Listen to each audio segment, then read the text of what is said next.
بسم اللہ الرحمن الرحیم۔ ایک ایسی وادی جو جنوں، پریوں، بھوتوں اور عجیب الخلقت چیزوں سے بری ہوئی ہے۔ ایک ایسا پہاڑ جہاں ہمیشہ اندھیرا رہتا ہے، چاند سورج کی روشنی وہاں بھی کبھی نہیں پہنچی۔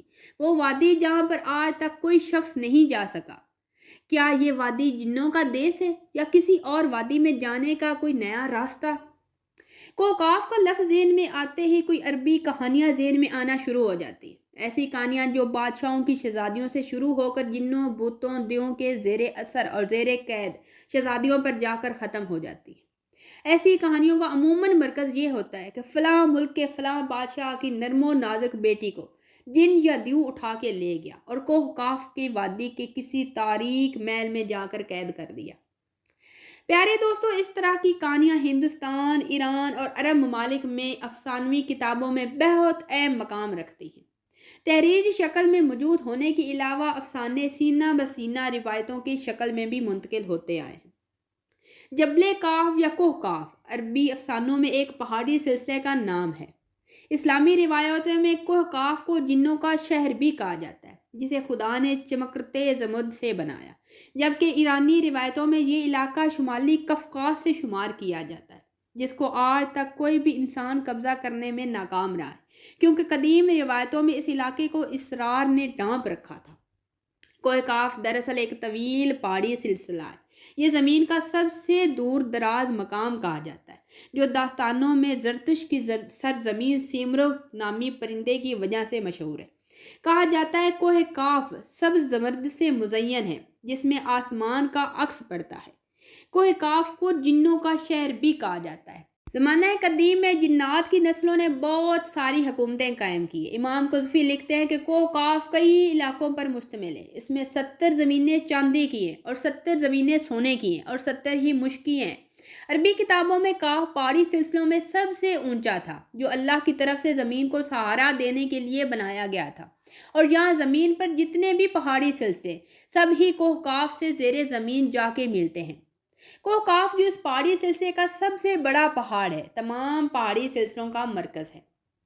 پیارے دوستو، زکریا القزوینی نے اپنی کتاب عجائب المخلوقات میں لکھا ہے، اور یہ نظریہ انہوں نے پیش کیا ہے کہ آسمان کو خدا نے تھام رکھا ہے تاکہ وہ زمین پر گر نہ پڑے، اور زمین پر پہاڑوں کا ایک طویل سلسلہ ہے جس میں کوہکاف بھی شامل ہے، جو ان سلسلوں کی کھونٹی کی طرح باندھ رکھا ہے۔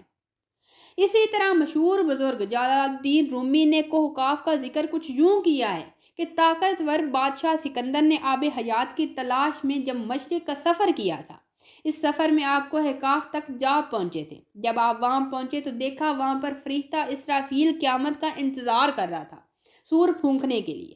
کوہکاف میں آباد مخلوقات کے متعلق ایک اور روایت بھی ملتی ہے کہ حضرت ابن عباس فرماتے ہیں کہ ہم مسجد نبوی میں حلقہ بنا کر بیٹھے ہوئے تھے۔ ہمیں آپ صلی اللہ علیہ وآلہ وسلم نے فرمایا کہ کیا کر رہے ہو؟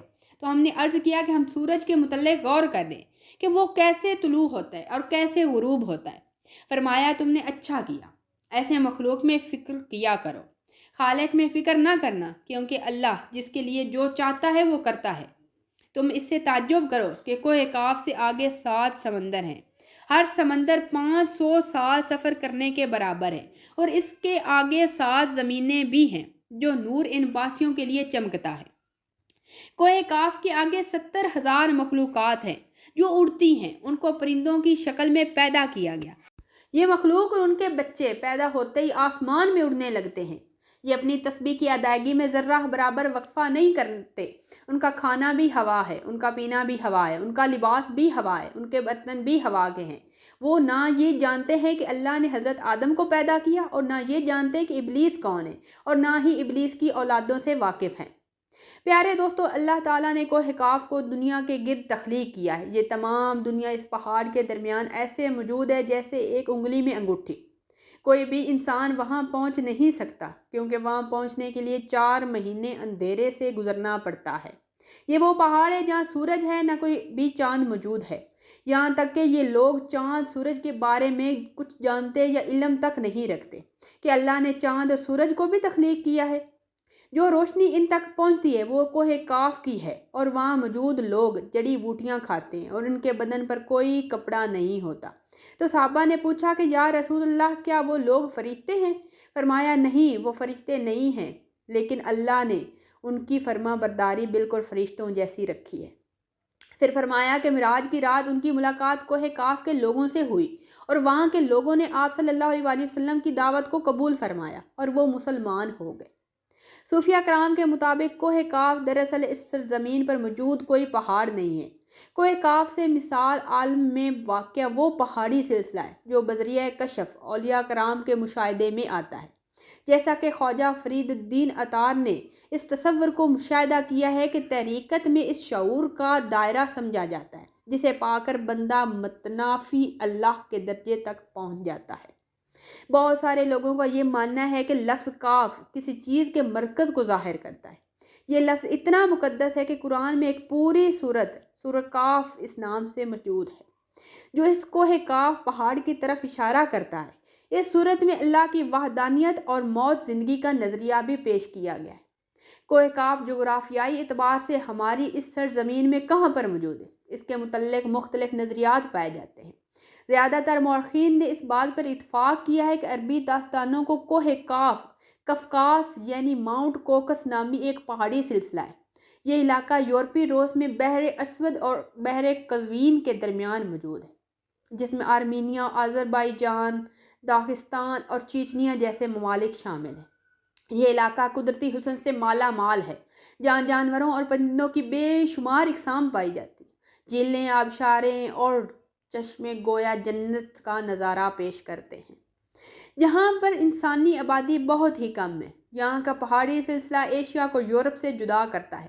اگر کوہ کاف کو خدائی سیٹلائٹ سے دیکھا جائے تو یہ علاقہ سفید پٹی جیسا دکھتا ہے، جبکہ بعض محققین کا خیال ہے کہ کوہ کاف انٹارکٹیکا کے ویران اور برفیلے علاقے میں موجود ہے، جو ہمیشہ بادلوں اور اندھیروں سے ڈھکا ہوتا ہے، جبکہ کچھ لوگ قدیم اٹلانٹس کو ہی کوہ کاف قرار دیتے ہیں، جو کسی بڑے عذاب کی وجہ سے تباہ ہو چکا ہے۔ جدید فزکس کی نئی دریافت یعنی ڈائمنشن کوہ کاف کو سمجھنے میں آسانی پیدا کر سکتی ہے۔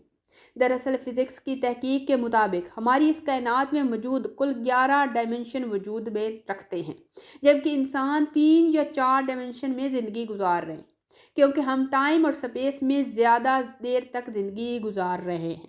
ان باقی 6 ڈائمنشن میں مزید کتنے ستارے آباد ہیں، اس کا علم صرف اللہ تعالیٰ تبارک و تعالیٰ کی ہی ذات کو ہے۔ دین کے مطابق ارواح کی دنیا، جنت و دوزخ اس ڈائمنشن میں موجود ہے۔